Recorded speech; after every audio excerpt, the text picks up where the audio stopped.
ஜீ தமிழ்ல ஒளிபரப்பான நீதானே பொன் வசந்தம் என்ற சீரியல் மூலமா பிரபலமடைந்தவங்க தான் நடிகை தர்ஷனா. இவங்களுக்கு நேத்து தான் ஃபர்ஸ்ட் வெட்டிங் ஆனிவர்சரி. அந்த நாளையே தான் கர்ப்பமா இருக்கிற செய்தியை ஃபேன்ஸ் கிட்ட ஷேர் பண்ணியிருக்காங்க. தர்ஷனா டாக்டரா இருந்தாலும் ஜீ தமிழ்ல நடிகர் ஜெய் ஆகாஷ் நடிப்புல வெளியான நீதானே பொன் வசந்தம் என்ற சீரியல் மூலமா தான் ஹீரோயினா இன்ட்ரோடியூஸ் ஆனாங்க. முதல் சீரியல்லையே இவங்களுக்கு நல்ல வரவேற்பு கிடைச்சது. அதை தொடர்ந்து ஜீ தமிழ்ல ஒளிபரப்பான கண்ணா சீரியலும் நடித்துட்டு இருந்தாங்க. இன்னொன்னு தான் இவங்களுக்கு திருமணம் நடந்தது. திருமணத்துக்கு அப்புறமா கனா சீரியல்ல இருந்து விலகிட்டாங்க.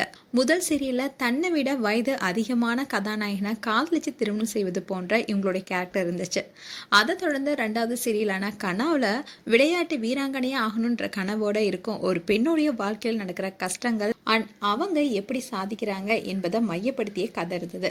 அதுல இவங்களோட நடிப்பு பலராலுமே பாராட்டப்பட்டுச்சு. இன்னில் தான் நடிகை தர்ஷனா அவங்களுடைய உறவினரான அபிஷேக காதலிச்சு திருமணம் செஞ்சுக்கிட்டாங்க. திருமணத்துக்கு அப்புறமா சினிமா அண்ட் சீரியலை விட்டு விலகி இருக்கும் தர்ஷனா இப்ப கர்ப்பமா இருக்காங்க. நேத்து தான் அவங்களுடைய திருமண நாள். அதே திருமண நாள்ல தான் கர்ப்பமா இருப்பதை போட்டோஷூட் மூலமா ரசிகர்கிட்ட ஷேர் பண்ணியிருந்தாங்க. தர்ஷனா குடும்பத்துல யாருமே சினிமா துறையை சார்ந்தவங்க கிடையாது. ஆனா தர்ஷனாவுக்கு காலேஜ் படிச்சுட்டு இருக்கும் போதே நடிகை ஆகணும் என்பதுதான் ஆசையா இருந்ததா. அதே மாதிரி டாக்டருக்கும் படிச்சு முடிச்சுட்டு நடிக்கவும் தொடங்கியிருக்காங்க. முதல்ல ஃபேமிலியில இருக்கவங்களுக்கு தர்ஷனா நடிக்கிறது பிடிக்கலையா.